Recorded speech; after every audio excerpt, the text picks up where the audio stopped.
పోలూరు నాగేశ్వరరావు గారు Ambedkar doctor BR Ambedkar గారి పుస్తకాన్ని వారికి పవన్ కళ్యాణ్ గారికి ఇవ్వడం జరుగుతుంది.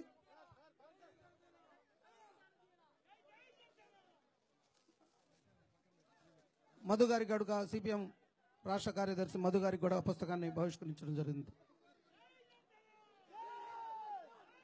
నాగేశ్వరరావు గారు ఈ దీక్షను ఉదరించి 2 నిమిషాలు మాట్లాడాల్సిందిగా కోరుచున్నాను.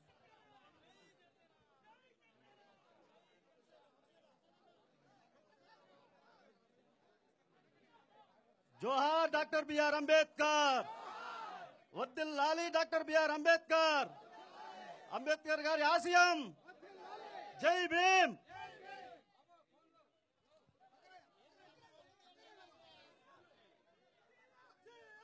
ముందుగా అంబేద్కర్ గారి ఈ ఒక దళితుడు రాజ్యాంగం రాస్తే ఏ రకంగా ఉంటుందనేది మన భారత రాజ్యాంగం చూస్తే అర్థమవుతుంది.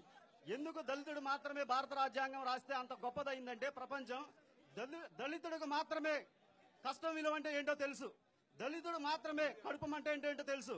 అట్లాంటి వ్యక్తి, అనగారిన వ్యక్తి, బాధలు అనుభవించిన వ్యక్తి, అస్పృశ్యతను అనుభవించిన వ్యక్తి భారత రాజ్యాంగం రాస్తే ప్రపంచ స్థాయి రాజ్యాంగం అయ్యింది. ఈ రోజు మన ఈ కార్యక్రమానికి ఇచ్చేసినటువంటి పవన్ కళ్యాణ్ గారిని సాధారణంగా ఈ కార్యక్రమానికి ఆహ్వానిస్తున్నాను.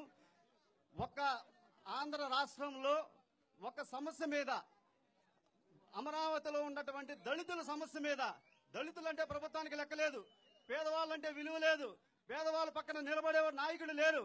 కానీ ఒక సమస్య, దళితుల మధ్య దళితులు వివక్షతకు గురవుతున్నారు, సమాన ప్యాకేజ్ ఇవ్వకుండా వివక్షతకు గురవుతున్నారని మేము పవన్ కళ్యాణ్ గారికి 2016 జనవరిలో తెలియజేసినప్పుడు అక్కడ నుండి మొదలుకొని ఈ రోజు వరకు ఇది 6వ విజిట్. నాకు తెలిసి రాష్ట్రంలో ఒక సమస్య మీద కంటిన్యూస్ గా ఫాలో అప్ చేస్తున్న నాయకుడు ఉన్నారంటే అది జనసేన నాయకుడు పవన్ కళ్యాణ్ గారు మాత్రమే. మాట ఇస్తే మెడ తెగి పడాలే కానీ అడిగైతే వెనక్కి పడదు. అది పవన్ కళ్యాణ్ గారి నైజం, అది లీడర్కు ఉండాల్సిన నైజం. ఒక్క 2 నిమిషాలు సార్. ఇప్పుడు సమస్య గురించి తెలియజేసే సార్, ఇప్పుడు దాదాపు అమరావతిలో 29 గ్రామాలలో ఎస్ఎండ్ భూములు, లంక భూములు సుమారు దాదాపు 10,000 ఎకరాలు ఉన్నాయి సార్.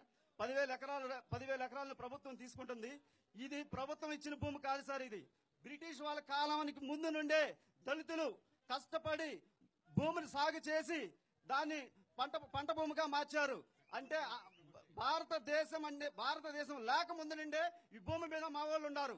అసలు ఆంధ్రప్రదేశ్ పుట్టక ముందే భూమి మీద మా వాళ్ళు ఉన్నారు. ఇంకా ప్రభుత్వం ఎలా ఇచ్చింది? ప్రభుత్వ భూమి ఎలా అయ్యింది? కేవలం హక్కులు మాత్రమే కలిగజేశారు, కేవలం ఒక సర్టిఫికెట్ ఇచ్చారు అంతే. మొత్తం కష్టం, రక్తం అంతా దళితులది. ఆ భూమిని తీసుకునేటప్పుడు చట్టాన్ని అంబేద్కర్ గారు రాసినటువంటి రాజ్యాంగాన్ని అమలు చేయాలి. అదేవిధంగా భారత ప్రభుత్వం 2013 భూసేకరణ చట్టం తెచ్చింది. దాంట్లో సెక్షన్ 3 ప్రకారము అసైన్డ్ భూములు కనుక ప్రభుత్వం తీసుకుంటే పట్టా భూములతో సమానంగా ఇవ్వాలని సెక్షన్ 3 తెలియజేస్తుంది. అయినప్పుడు కూడా దురదృష్టం కొద్దీ ఆంధ్రప్రదేశ్ ప్రభుత్వం 2013 భూసేకరణ చట్టాన్ని అమలు చేయదు.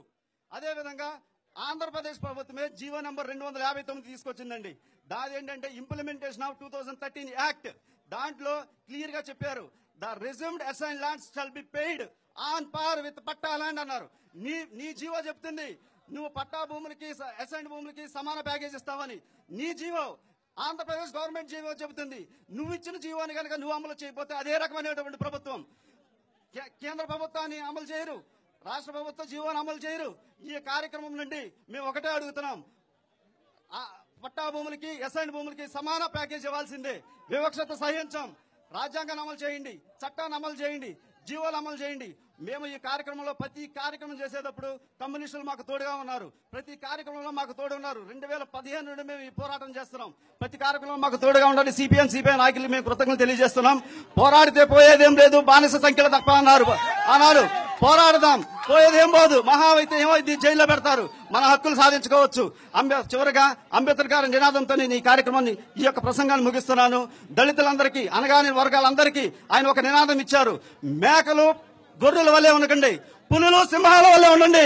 ఎందుకంటే బలి ఇవ్వాల్సి వస్తే కనుక మేకలు గొర్రెలు మాత్రమే బలిస్తారు, అంతేగాని పులులు సింహాల జోలికి ఎవ్వరూ వెళ్ళరు. అట్లా ఉండండి, పులులు సింహాలుగా ఉండండి, ధైర్యంగా ఉండండి, గర్జించండి, ప్రశ్నించండి, ఎదిరించండి. జై భీమ్. థ్యాంక్ యూ నాగేశ్వరరావు గారు. అభినందన బాబు గారు లింగాయపాలెం.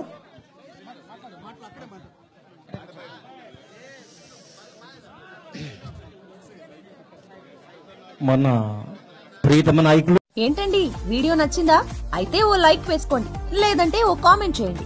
ఎప్పటికప్పుడు మా వీడియోస్ చూడాలంటే సబ్స్క్రైబ్ చేసుకోండి.